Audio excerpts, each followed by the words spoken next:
Será que a retomada dos bancos vai ser agora em 2022? Qual será o cenário que a gente vai ver se desenrolar daqui para frente? O que a gente precisa ficar atento a partir de agora, durante esse ano de 2022, para os bancos? O resultado do Banco Santander sinalizou tempos ruins para os bancos agora em 2022. Me conta aí nos comentários, inclusive, quais ações, quais bancos que você está investindo, que você está comprando agora em 2022. Bom, mas ontem nós tivemos então a nova definição da taxa básica de juros, a taxa Selic, fixada em 10,75%, e com isso o que poderia ser bastante positivo para os bancos pode acabar sendo extremamente negativo. E olhando primeiramente para o lado positivo, obviamente nós temos aí o aumento do spread, que é o aumento do lucro do banco em cima dos empréstimos. Afinal de contas, ele faz a captação de dinheiro pagando uma taxa mínima e empresta esse dinheiro para frente cobrando uma taxa máxima possível. E nesse sentido, o aumento de juros é positivo para os bancos, porque, como eu disse, ele acaba impactando no resultado dessa diferença do dinheiro que ele paga para captar o seu dinheiro que você está depositando e o dinheiro que ele cobra para emprestar esse dinheiro para tomadores de crédito. E já do ponto de vista negativo, nós temos o risco de crédito. É a inadimplência propriamente dita, o mercado odeia isso. Então, basicamente, o que acontece? Juros altos aumenta risco de crédito, os bancos naturalmente eles vão elevar as suas provisões e o mercado reage mal a essa possível iniciativa dos bancos de tentar conter essa inadimplência fazendo provisionamentos. Então, possivelmente nós vamos ver isso acontecer em 2022. O resultado do Banco Santander sinalizou isso, O banco divulgou um aumento que não era esperado na sua inadimplência, então isso deixou o mercado um pouco assustado. De acordo com algumas matérias que eu li, o mercado não gostou do resultado e o ponto negativo foi de fato a inadimplência do banco, que subiu acima do que era esperado pelo mercado, e consequentemente o mercado já projeta um cenário pessimista para os demais bancos. Aí vai entrar nessa Banco do Brasil, Banco Itaú, Bradesco e todos os demais bancos que podem apresentar uma maior inadimplência. Então é o que a gente acabou de comentar. Juro alto, aumenta o risco, aumenta a provisão e o resultado, ações em queda. Simples e trágico assim. E aí nós tivemos o resultado do Banco Santander. Vamos dar uma passada rápida para a gente poder ver. A provisão para devedores duvidosos teve um aumento de 10,3%. O custo de crédito representou 2,7% da carteira de crédito no trimestre e o índice de inadimplência acima de 90 dias ficou em 2,7%. Foi um número maior, inclusive, do que o que foi reportado no terceiro trimestre de 2021, que foi de 2,4%. Do lado positivo, nós tivemos a margem financeira reportada pelo banco, que apresentou crescimento de 8,8%.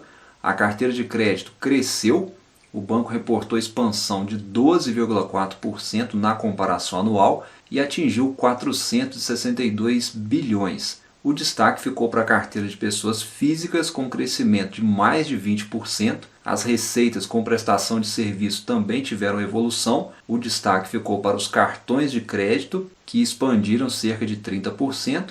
E também a linha de seguros, que teve uma expansão de 14%. Já o retorno sobre capital próprio, o ROI, foi de 20%, uma queda de 2,4 pontos percentuais em comparação com o terceiro trimestre de 2021, e o lucro líquido do banco atingiu 3,8 bilhões no quarto trimestre, foi uma queda de 10,6% em relação ao trimestre passado, e no fechamento de 2021, o lucro líquido ficou em 14,9 bilhões, uma alta de mais de 11% na comparação anual. Mas então, segundo algumas matérias que eu estava lendo agora mais cedo, o mercado não gostou muito do resultado do Banco Santander, muito em função do aumento da inadimplência, que veio acima do esperado, e naturalmente isso aí se desenrola, começa a se desenrolar em um cenário mais pressionado para cima dos bancos, muito em função dessa alta de juros, até porque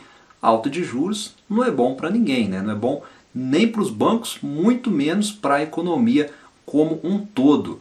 E a gente observa muito bem nesse gráfico aí, que mostra uma pesquisa da Confederação Nacional do Comércio apontando que o endividamento das famílias fechou em alta em 2021 e os principais produtos financeiros que puxaram essa alta são os cartões de crédito, cheque especial, crédito pessoal, liderando aí, né, os produtos com as maiores taxas de juros do mercado, além de financiamento de veículo, financiamento de imóveis, dentre outras linhas de crédito aí que estão deixando o brasileiro, deixando a economia como um todo aí mais endividada. Ou seja, todo esse contexto sinaliza aí um possível cenário de aumento de inadimplência em cima dos bancos. E aí talvez você está se perguntando, né? E os bancos digitais?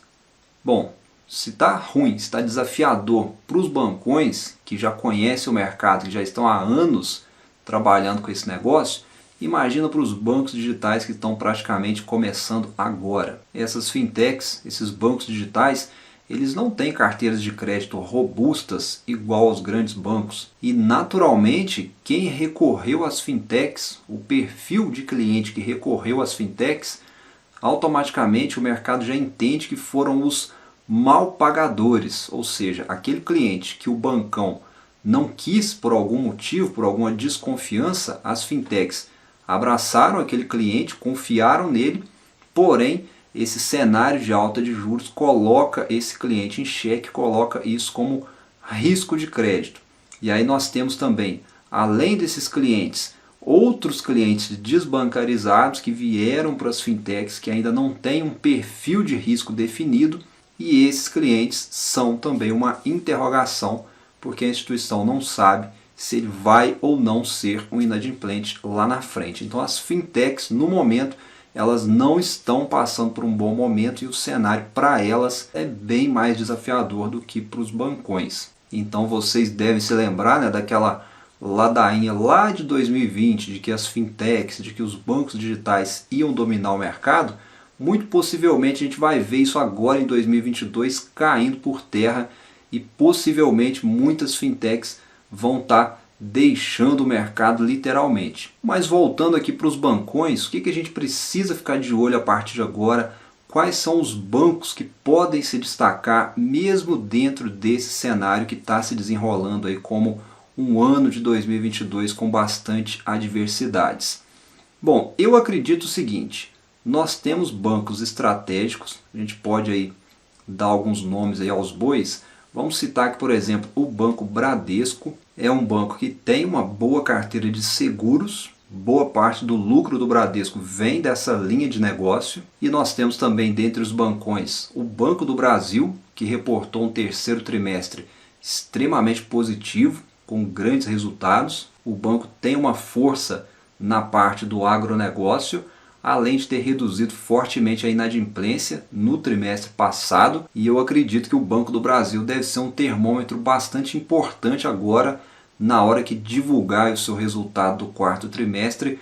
Afinal de contas, a expectativa em cima dele naturalmente é maior, tendo em vista o resultado reportado no trimestre passado. E na avaliação aí de muitos analistas, ele segue aí como o banco mais descontado do setor e inclusive ele está com ótimas perspectivas aí de dividendos agora em 2022 e pode talvez aí surpreender em mais um balanço. E para quem gosta também de buscar oportunidades e olhar aí para ações de crescimento e talvez olhe aí para os bancos menores, nós temos também modelos de negócio interessantes que têm carteiras de crédito mais seguras, e aí talvez a gente pode citar aqui o Banco Pan, por exemplo. É um banco que tem uma boa carteira de consignado, que naturalmente tem um risco de inadimplência muito mais baixo, e isso automaticamente melhora a qualidade do crédito. Dentro aí desses bancos menores, nós temos também o Banco ABC, já é um banco que trabalha aí com créditos voltados para empresas de médio e grande porte, onde o banco naturalmente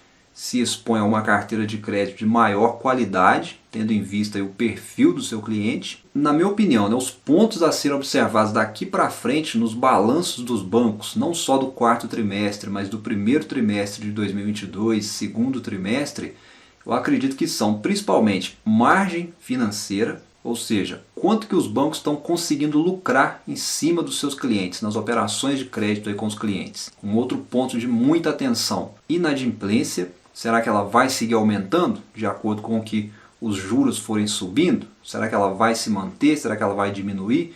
Ou seja, eu acho que em 2022 o índice de inadimplência dos bancos é que vai ditar aí as empresas, os bancos mais preparados para surfar um 2022 de alta de juros. E em se falando aí do crédito especificamente, nós temos também outro ponto de atenção que são as carteiras de crédito dos bancos. Se elas continuarem expandindo por si só, como nós vimos em 2021, já vai ser um ótimo sinal para as empresas, para os bancos, porque é as carteiras de crédito que movem a curva, é isso que garante a solidez dos bancos. Mas para mim, na minha opinião pessoal, os bancos seguem aí como um dos melhores investimentos da bolsa. Eu particularmente sigo posicionado, vou seguir comprando bancos agora em 2022 e sempre lembrando, né, visando o longo prazo, visando dividendos. Algumas empresas eu até vejo aí com potencial de valorização, potencial de crescimento, e a gente está sempre aí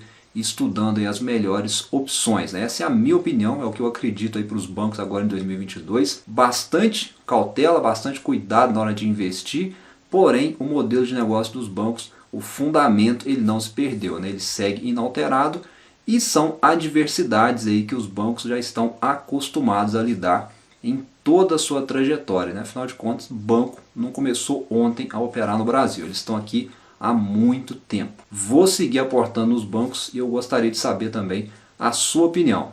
Você está comprando ações de bancos? Quais bancos aí que você acredita que vão ser destaque agora no ano de 2022? Eu vou ficando por aqui. Um abraço a todos, bons investimentos e até o próximo vídeo.